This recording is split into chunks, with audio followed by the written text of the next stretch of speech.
All right, it's Sunday night, time for another video. A number of years ago, I saw a movie called Van Helsing, and it was starring Hugh Jackman and a couple of other greats. And I was really excited to go see it.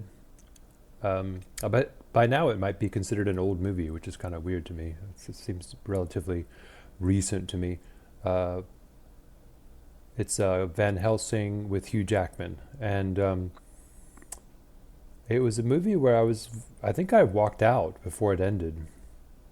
Yeah, that's how bad I considered it to be, and I still considered it to be probably one of the worst films in the fantasy genre that I've ever seen, and horror genre. And but it helped me realize at the time what entertainment actually is. So there's lots of entertainment going on in that film, apparently, but it really wasn't very entertaining. So I realized that entertainment wasn't really entertainment.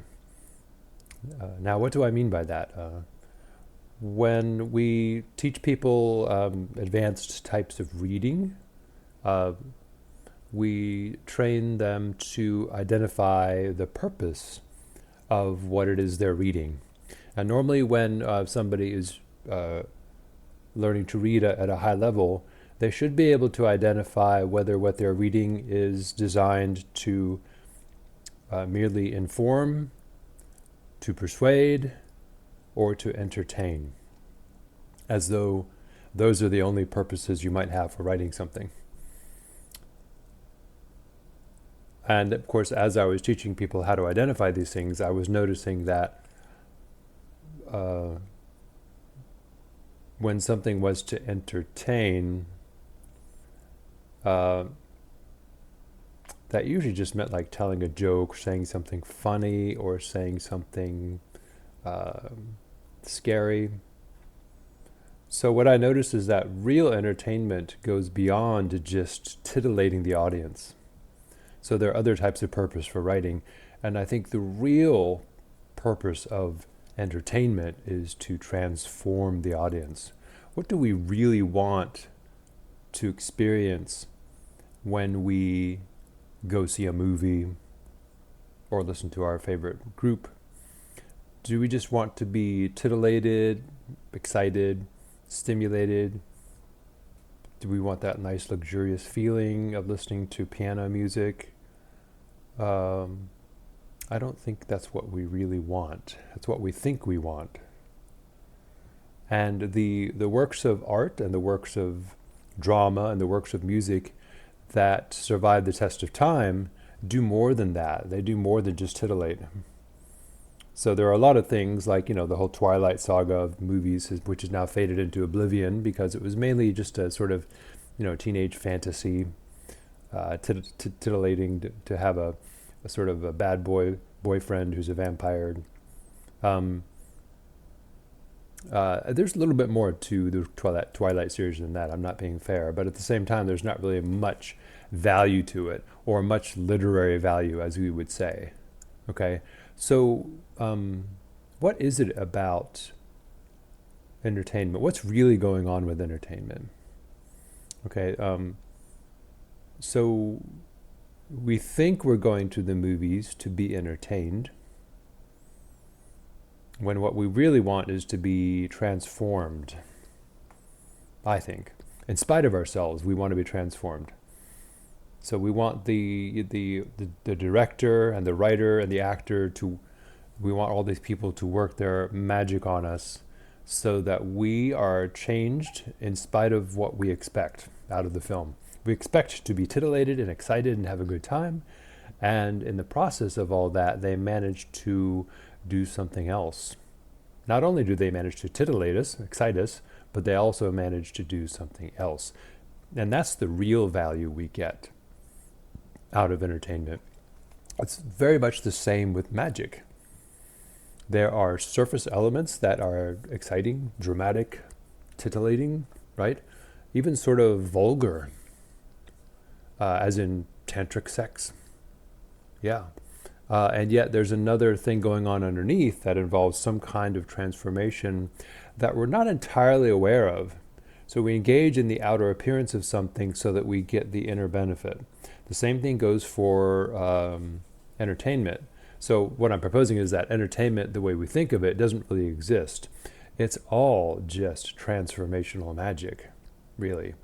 And anybody who puts out a movie like Van Helsing, the movie is just designed to titillate the audience with, novel special effects and super exciting life and death action scenes, what you can find is that people aren't really that interested, and the movie flopped.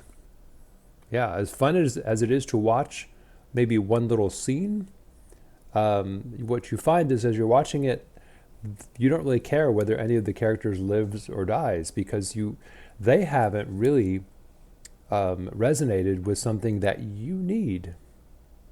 Okay, so there's nothing about their plight or their story that resonates with you. So you're just kind of like, just doesn't catch your attention. So if, the monster pulls them over the cliff and they die, it's like, oh, okay. It's not real anyway, right? But somehow if their story resonates with something that you're struggling with or that you need on some level, suddenly you're drawn in and it's real. There's a level of reality to it. Suddenly you're in. They got you now. And maybe then the drama can change you, help you transform. Okay, what the ancient Greeks called catharsis.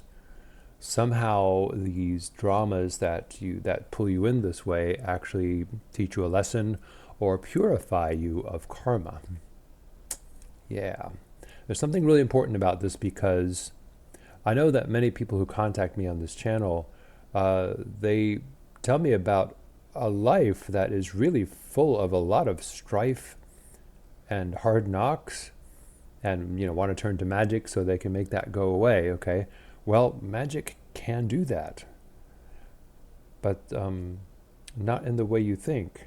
Okay, and so we're going to get to that, and it has to do with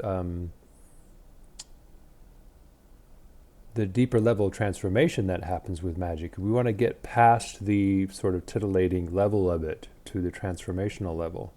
Okay, and if you can do that, then yes, you can keep your life from being so harsh, because you can then basically use magic to experience catharsis. Purify yourself of that karma that keeps beating you over the head. Okay, this is real magic. Okay, that's basically what real magic is. And touching upon this, going into this, saying that entertainment really isn't entertainment, okay, I found it's an extremely deep topic. It's very vast. There's many things you can talk about. So all I'm going to talk about tonight is one aspect of the entertainment, or the movies, let's say. We're going to talk about movies or books maybe, okay. Just one aspect of the drama, and that is the conflict. Okay, this is probably the most important part when it comes to magic.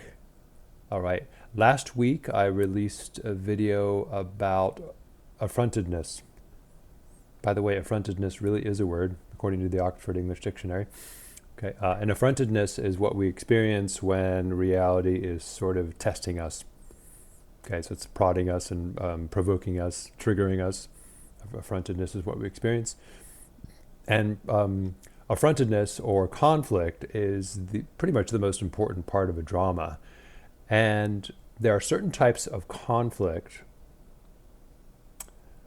that if a drama doesn't contain those types of conflict, we're not really drawn in. Because there's certain types of conflict that we are having right now, all of us pretty much, that are important to us. And we would like help resolving that. And if there's a way to do that, that's sort of fun and titillating, good, let's do it, let's go. All right. And if I'm only being stimulated with exciting scenarios and there's no lesson in how I can overcome whatever, conflicts I have, suddenly I'll lose interest. Yeah, I might be momentarily interested. Oh, I've never seen that before. And then whatever, but you don't really care about a drama unless it echoes something that you are going through on some level. Okay, So when we talk about conflict in movies and literature, the most obvious conflict usually is person versus person. Okay. Now, person versus person conflict, that is usually the distractor, because when there are people fighting in a movie or in a book, okay, when the characters are fighting, that is not the real conflict. Okay. It's usually the titillating conflict that's going on. Okay. Not always true. Okay, there are some types of person versus person conflict that do sort of rope us in, but very often the real conflict is something else. It's not really, or the more important conflict is not the person versus person conflict. Okay, and then there's person versus nature, like in survival dramas. Okay, survival dramas are really usually not very deep. Okay, they're usually for like kids' stories. Oh, what's it like to be on the island of Dr. Moreau and with all these crazy creatures running around? Or what's it like to be transported back through time with all the dinosaurs around us chasing after us, right?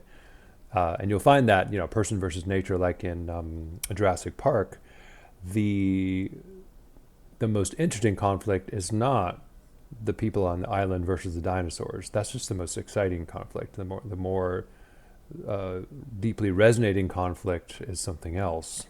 Okay, and if that deeper conflict wasn't there, the movie would fall apart. We would lose interest really fast.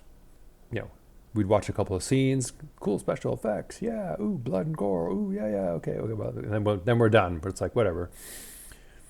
So there's something more interesting going on than just the dinosaurs eating people. Person versus the system. Now it's getting deeper, right? This is or person versus society. Okay, conformity being the theme. Maybe that's going on there. Rebellion. Culture versus culture, another common thing. Not terribly interesting. Not that deep yet. Okay. Culture versus culture usually has another type of conflict that's a little more interesting going on than just the culture versus the culture. Okay, and there's also, with culture versus culture, a lot of times one of the cultures is being oppressed and the other is the overlord who's oppressing them. And very often when we deal with culture versus culture conflicts like that, it gets very tired really fast, because most of the response that is expected out of the reader is that we should feel for the victims. But then, unfortunately, the sense of justice that comes out of that really comes from a knee-jerk reaction from being victimized. And the way a victim responds to being hurt is not necessarily the best way to respond to a social issue, if that makes any sense. If I'm lashing out because I'm hurt, that doesn't mean that my lashing out response is really going to change anything or affect any deep transformation. This is the problem with a lot of the woke movement right now, that or feminism for that regard. A lot of feminism and wokeism tends to operate from a place of being wounded and hurt, and then like fighting back, and it serves you right for doing this to me.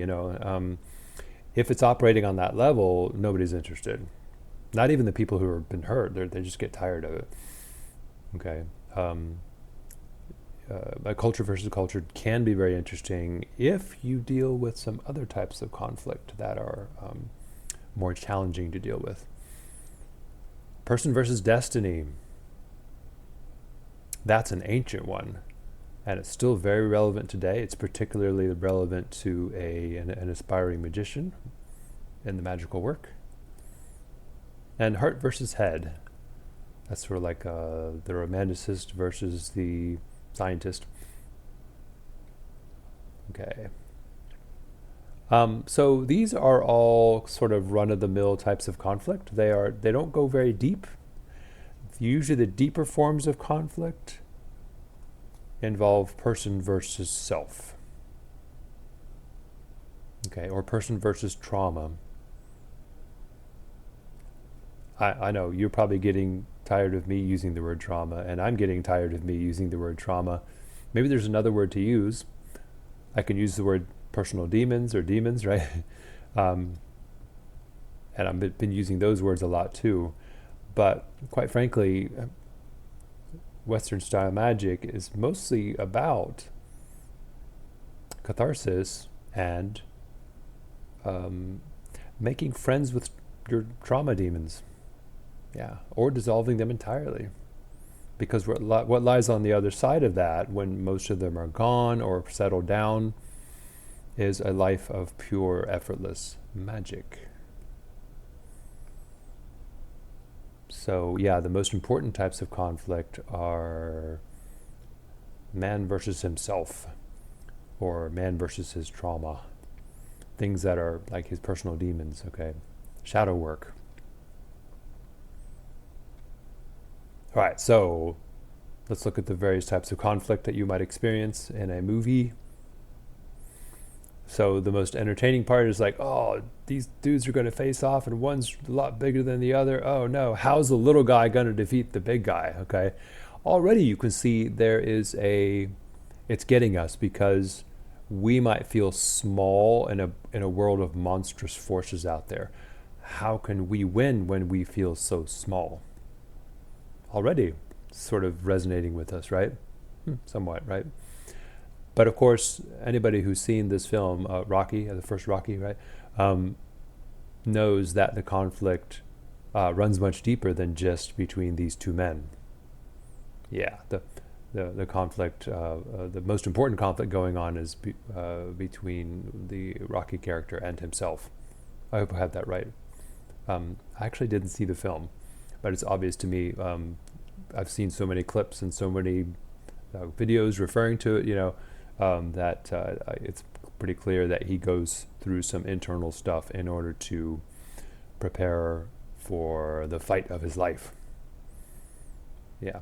Why does in action films, why does the hero often get his ass kicked in the first scene? So we can see the rest of the movie involves how he overcomes his trauma, how he overcomes his defeat and his personal fear of being defeated again in order to win, or maybe win. Okay, he might fail miserably again, and we'll learn something from that too, won't we?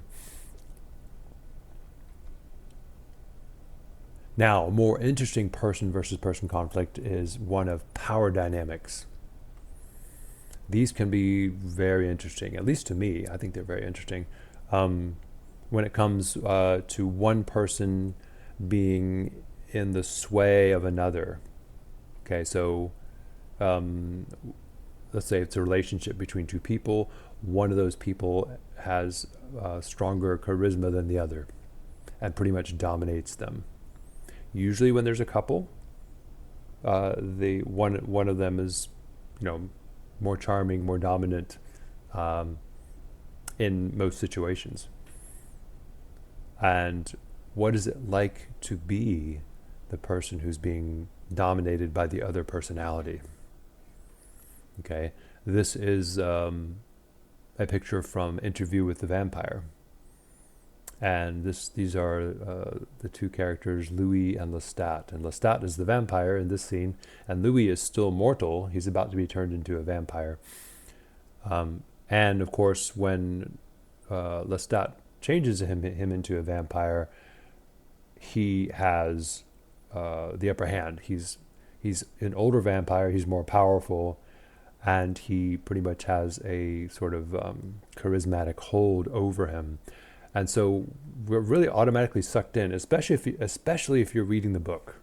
Okay, the Interview with the Vampire is a classic because it really explores in intimate detail the feelings and the nuances and the gestures and the thoughts that go on between two people, one of whom is dominant, the other whom is submissive. And the dominant one is somewhat abusive, actually, but he knows he has power over the other. And how do I escape? How do I get out from under the control of this person who seems to have, embody everything I want to be, and yet I hate them? It's fascinating book for that. And the movie does tune into that pretty well, too. The first one, that is. The new series, somewhat does that, yeah. probably not as good as the book itself. Person versus person. And of course, another power dynamic. Here's a person versus person conflict. These two people are friends in the X-Files, of course, but in this series, Fox Mulder, the one on the left, he is the genius. He's always one step ahead. He doesn't even have the PhD or the medical training or the scientist training that Scully has. Scully's the character on the right. And yet he always seems to be one step ahead of all the other investigators, and his theories almost always turn out to be right. And she is very much in his shadow. And as a result, I think she's the most interesting character in all of the X-Files, because how she has to wrestle with being in Mulder's shadow the way she is. She obviously falls in love with him too, and has to sort of suppress that during almost all of the episodes.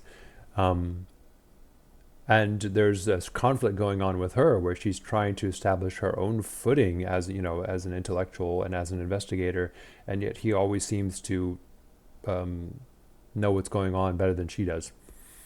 Yeah, the whole series is kind of written that way. It's sort of stacked against her, but it's really interesting to see how she deals with somebody whose genius transcends her own.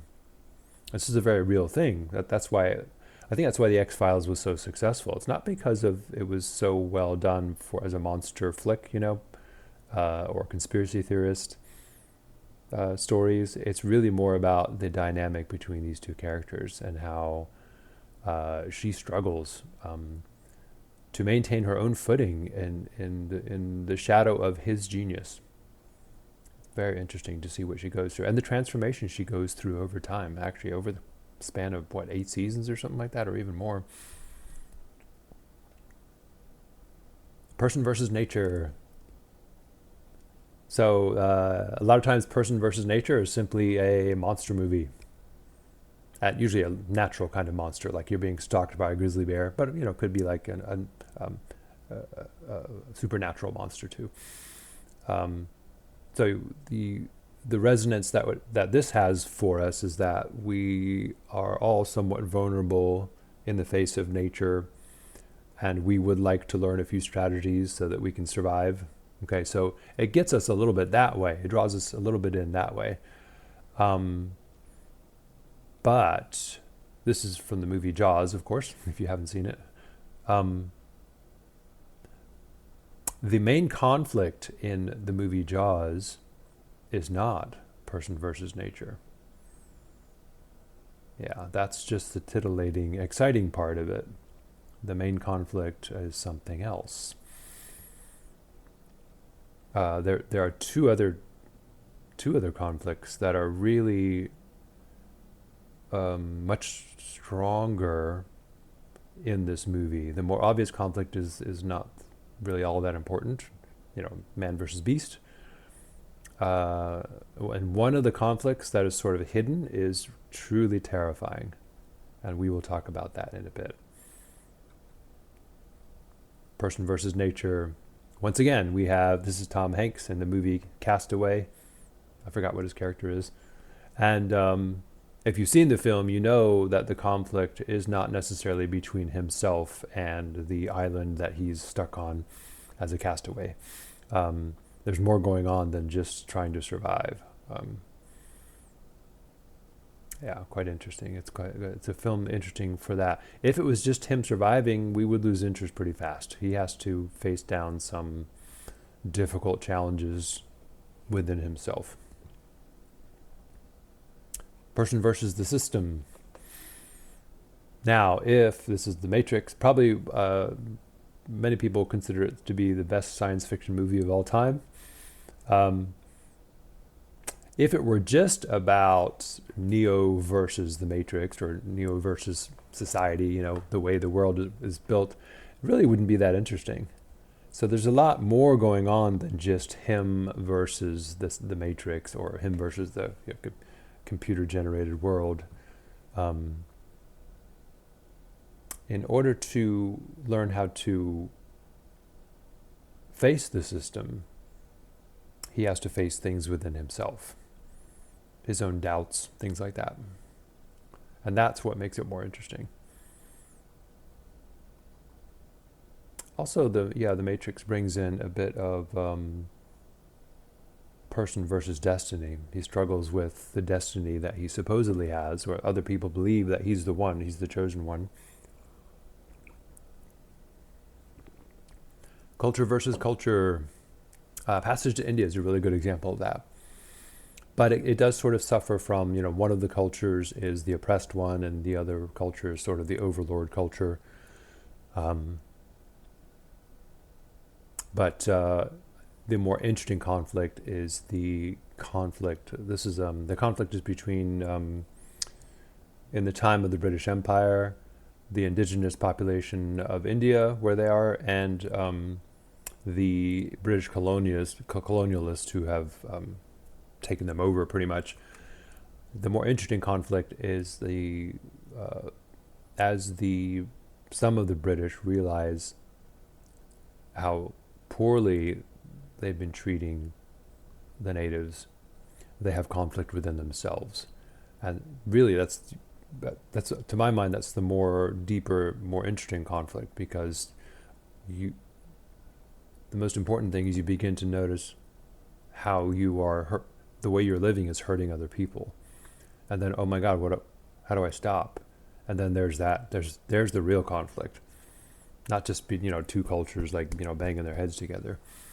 It's like, if you notice that your culture is hurting another culture, what can you do about it? How do you stop it?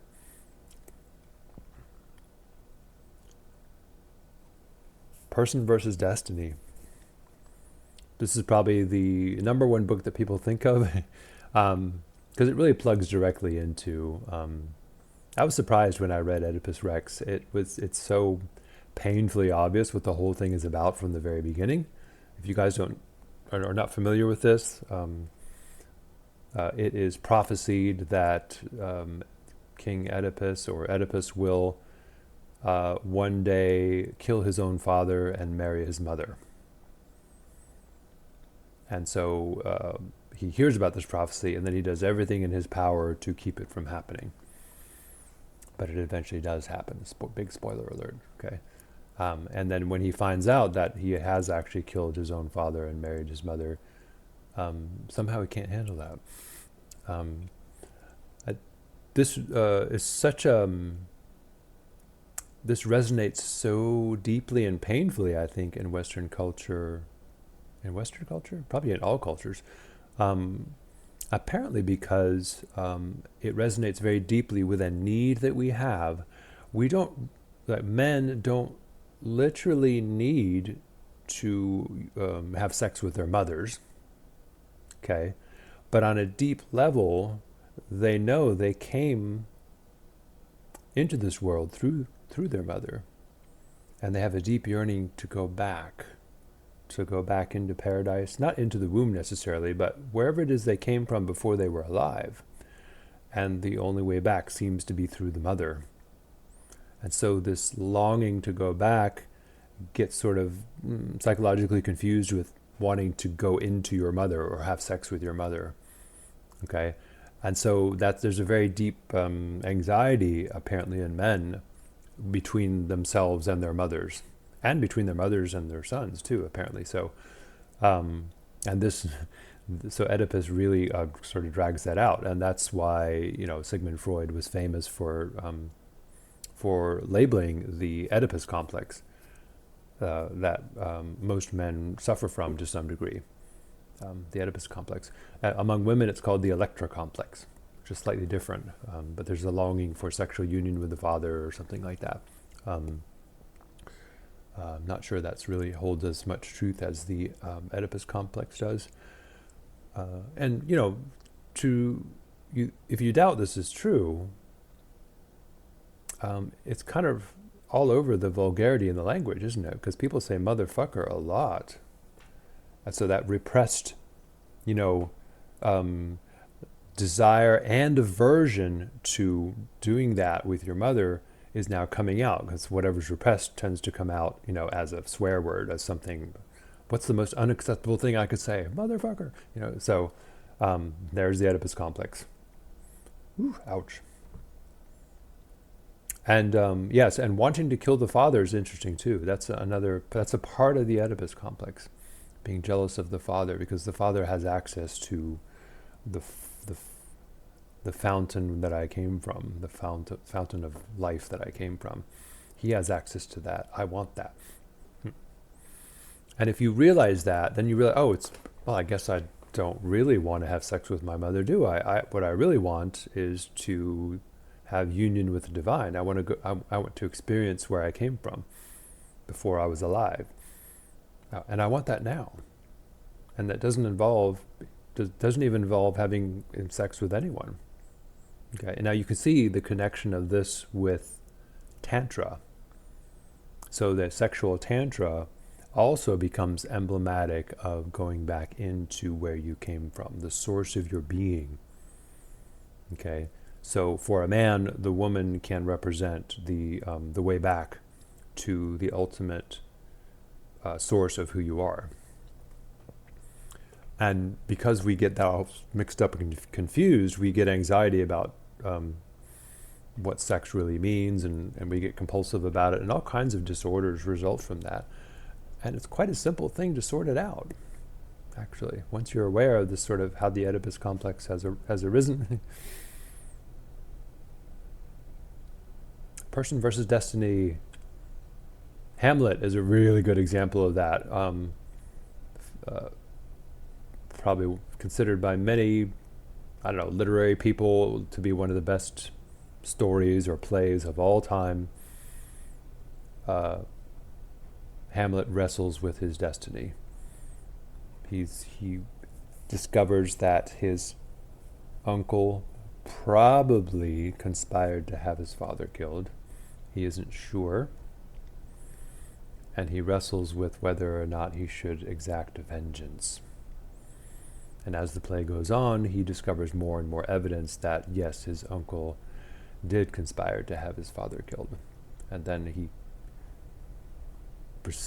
proceeds to exact his revenge. And he's compelled to vengeance compels him.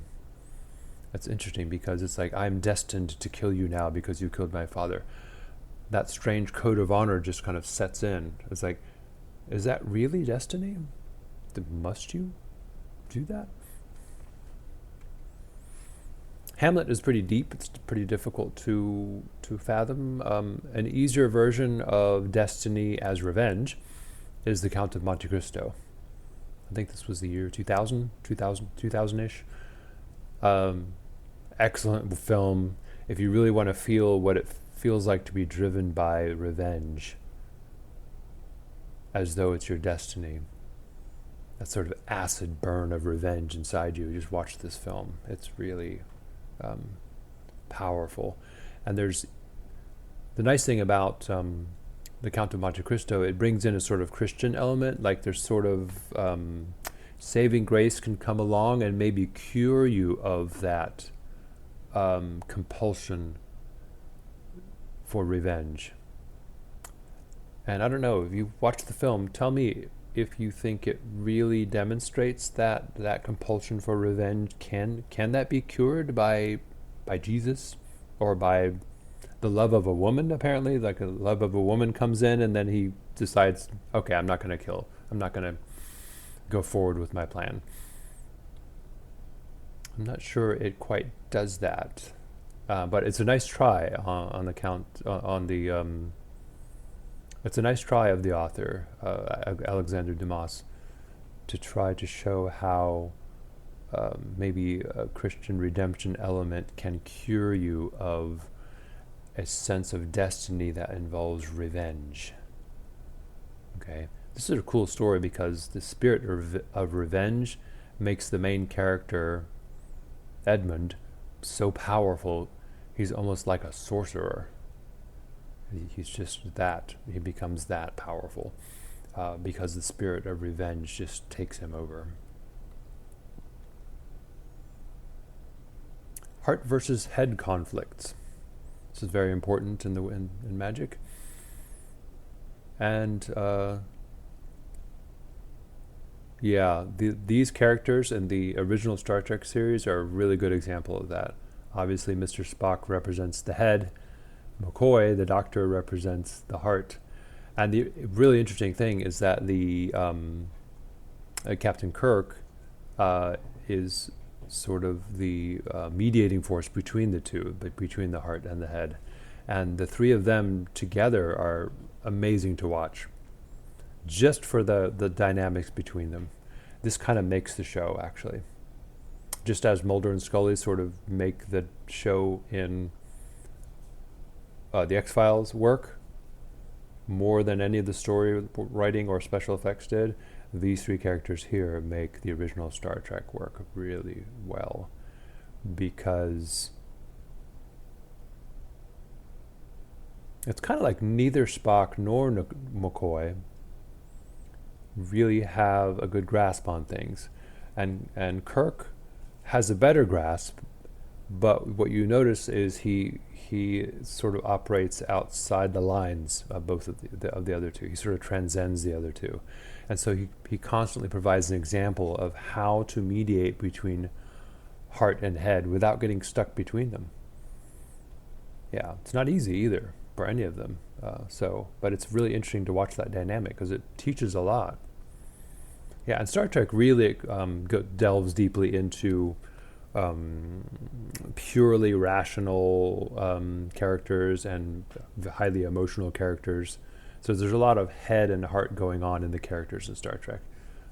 I think that's one of the main driving forces of that entire franchise. Until recently, I think the recent films have just, I don't know, they've gotten taken over by the woke agenda a little too much, and so they and also drifted into super excitement, super titillation, and not very much storyline, not very much heart and head anymore, unfortunately. And everybody seems to know that too. Yeah, it's the original series. The original series was among the best, and of course, some of the Next Generation and some of Star Trek Voyager, those were really good too. Some of them. And another example of heart versus head, whereas Gandalf is the heart, and Saruman thinks mostly with his head. And the head tends to think more in terms of dominion and control. I will control my emotions, or more in terms of machines. So he'll just rip down half a Fangorn forest to fuel the forges to make an army. They're just living things after all. They're not as important as my war machine. It's head thinking. And in Lord of the Rings, it's primarily the heart that is presented as the hero. Also, you might note, I don't think that Harry Potter has a lot of literary value. It has some. One of the more interesting things about those characters, we have Hermione, who's super smart and very powerful because of that. And we have Harry, who's super brave and powerful because of that. And it would seem that the author, and probably the readers too, prefer the Harry character over Hermione. Hermione's really awesome and everything like that, but it's the courage and the heartfelt affection and compassion that wins the day in those books. I don't know, many people might agree, unless you're a psychopath, and then in which case you think it's all rather silly.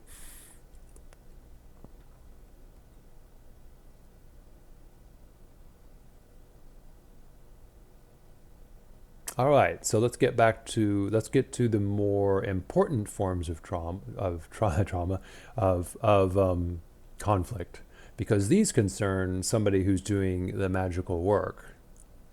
Because as you can tell, if you're engaged in the magical work, there's a lot of daily ritual, and then there's writing about it in your journal, processing what's happening internally, externally, trying to make sense of the internal conflicts that are arising. Okay, So what happens when you do the work, a lot of this affrontedness and a lot of the conflicts in your life, they get magnified, they get stronger. Okay? But the nice thing is they get stronger on the internal level. That's really important, okay? Well, I'm about to tell you why that's important. So those of you who say, I have a hard life, I'm trying to fix it with magic, it can do that, okay? And so, but then I tell you, when you do the lesser banishing ritual of the pentagram, it's going to make the conflicts in your life stronger. What? That's not what I wanted. But really what it's going to do is going to make those conflicts stronger internally, okay? Which gives you a chance to do something very important.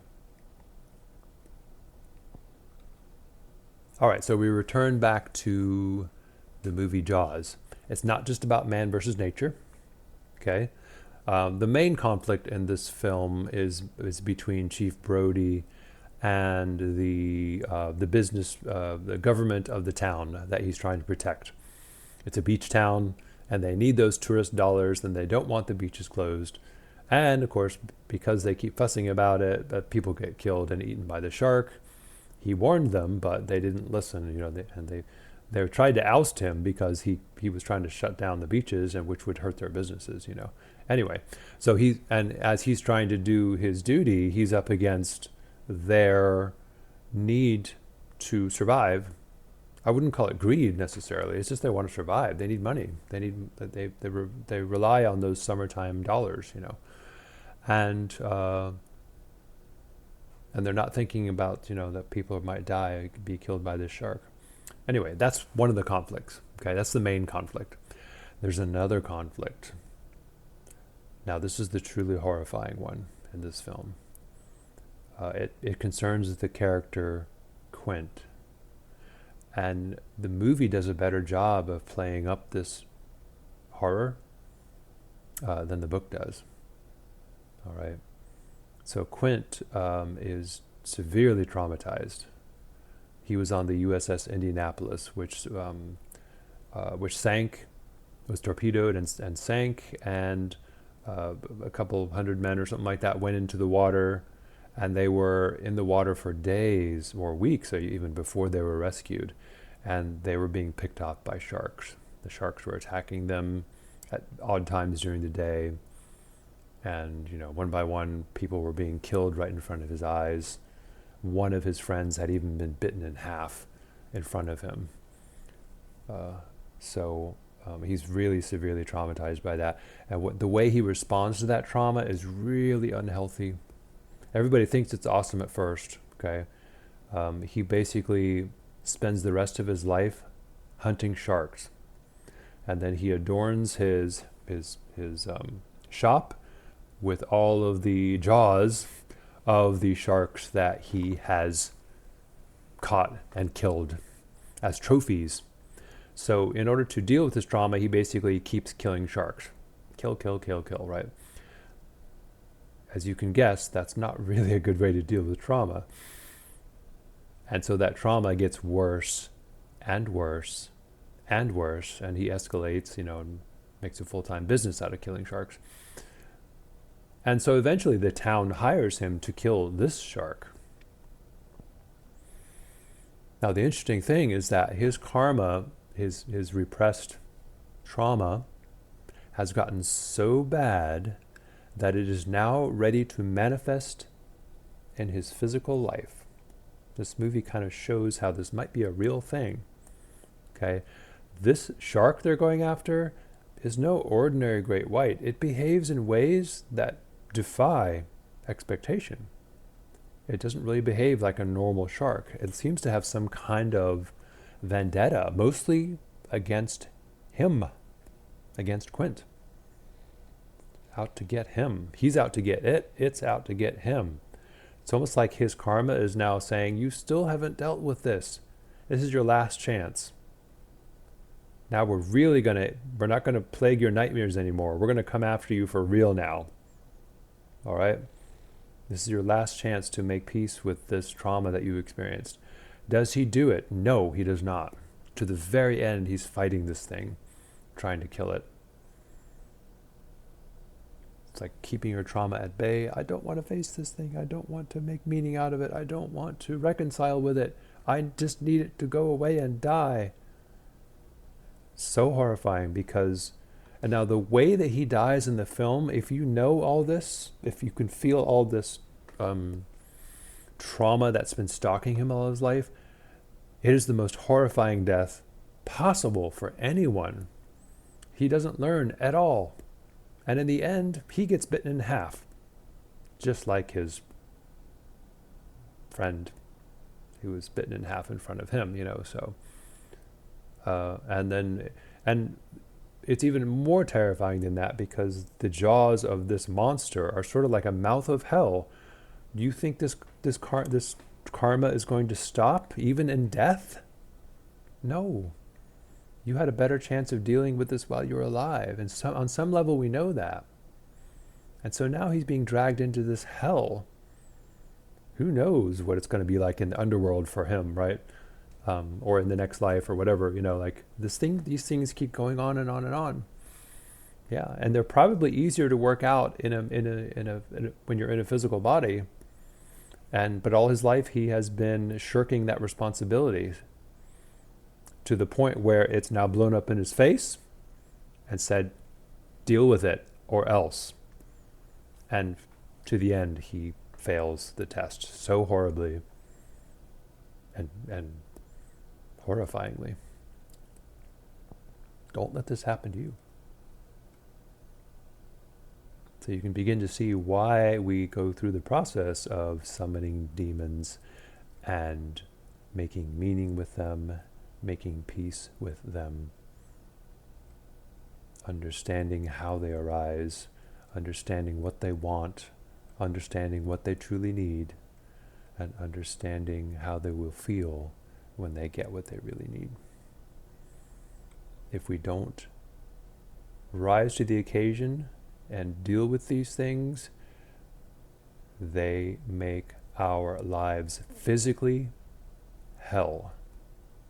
Eventually. Another example of trauma, this is more lighthearted, still pretty bad though. In the movie Practical Magic, this is not really an example of how to be a ceremonial magician, this film, but it's pretty cool anyway. The character on the left, Sally, I think is her name in the film, when she's a little girl, her powers as a witch are pretty formidable already. She casts a spell on herself when she's a child that she will never fall in love because she's been traumatized. Her mother, that's Jillian on the right there, so those two sisters, their mother killed herself because her husband died. Okay, so her mother killed herself because she loved her husband so much and he died. So she cast a spell on herself to make sure she will never fall in love. And that spell haunts the rest of her life, all the way up until she's about 30 years old or so, that is, yeah. And that's when everything starts to come, make the movie progress forward. That spell that she cast on herself to prevent her from falling in love causes lots of trouble. So in other words, instead of dealing with that trauma of what it's like to lose a mom and why her mother killed herself, she says, I just don't want to deal with this love thing because it's so painful.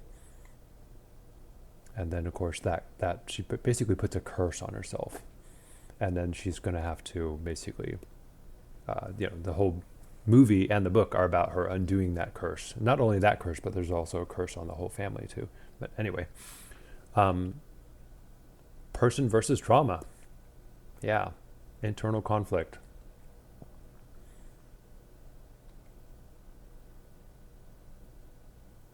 So in regard to Golden Dawn magic, there are lots of different myths tied into that, but the primary ones involve death and resurrection, and power. I don't know, correct me if I'm wrong, there might be other myths that are primary. obviously, there's some myths concerning forbidden knowledge and and the problems that come from learning forbidden knowledge and misusing the knowledge you get. There's also some cool myths there as well. But the primary myths and the primary stories that the Golden Dawn magician deals with are about Jesus and Osiris, who are dying and resurrected gods, essentially. Not only that, but there's the myth of Christian Rosenkreutz, who was a sort of Christ-like figure, and they find his body, and he's in the tomb. And anyway, but also not only that, but there's also the power of light and extension. So we have Excalibur there, being extended forth from the underworld. What is the secret of drawing power from the underworld? Okay, and also in the Excalibur myth, the King Arthur myths, we have the Grail cycle. What is the secret of the Grail? So these are probably the most important stories. Supposedly they're just entertainment, right? No, they resonate very deeply because of the deep challenges that we face, which don't literally involve swords rising out of the water. They involve how to draw power forth from the underworld. Okay, the sword representing that power. How to set it free from the underworld, really. And of course, how to transcend our mortality. If we are immortal, how is that possible? So we want to try to experience that. And apparently in order to experience that, some kind of death experience is required of us. Ouch. I highly recommend the movie The Last Temptation of Christ. Yes, it was a controversial film at the time, and you'll see why if you watch it. But it resonates very deeply with the plight of the Golden Dawn student and the sort of death and resurrection experience that happens through the outer and inner order grades.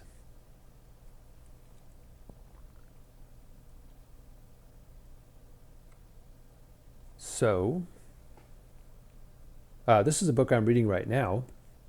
So if anybody would like to join me, this is pretty much, it's a really cool analysis of the Greek myths. And you can see it's an international bestseller. Don't let that discourage you.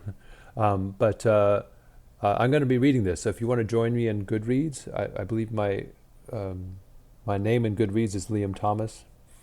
Not Liam Christopher, but Lyam Thomas. Thomas is my middle name. So if you want to join me and in reading this book, maybe we can like sort of chat about it together. The nice thing about this is we get to read the Greek myths and have some explanation of what's going on with them. What apparently, how the Greeks apparently saw these myths, and how in what way these myths, in what way do they appear to resonate with the same need or similar needs that we have today? For instance, the Oedipus complex. I think Oedipus makes an appearance in here, okay? Like, what does Medusa represent? Oh my goodness. There's a feminist thing going on there. What is hubris? Hubris is a big challenge in the magical work. Basically, hubris is pride or ego inflation. Okay, so, and of course, the biggest sin for the Greeks was hubris. And of course, these myths supposedly show us how to deal with hubris, how to deal with that ego inflation. Okay. Anyway, so if you want to join me in that, it pretty much shows how these things that are supposedly entertainment are not really just entertainment. They give us something that we really crave on a very deep level. Okay, some kind of deep lessons we need to learn about, I don't know, like about transcendence, about how to transcend our mortality, how to accept our mortality. That's a very big one for the Greek myths, apparently. How to feel okay knowing you're going to die. I think that's a pretty big part of the Greek myths right there. And also why the Greek gods appear to be so cruel.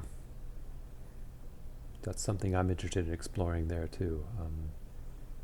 Because on the one hand, they're very pure and virtuous, and on the other hand, to us mortals, they seem to not care very much at all. Just, if you're familiar with the stories, okay. Anyway, so I'll be reading this, and maybe you guys can join me on Goodreads. All right, until next time.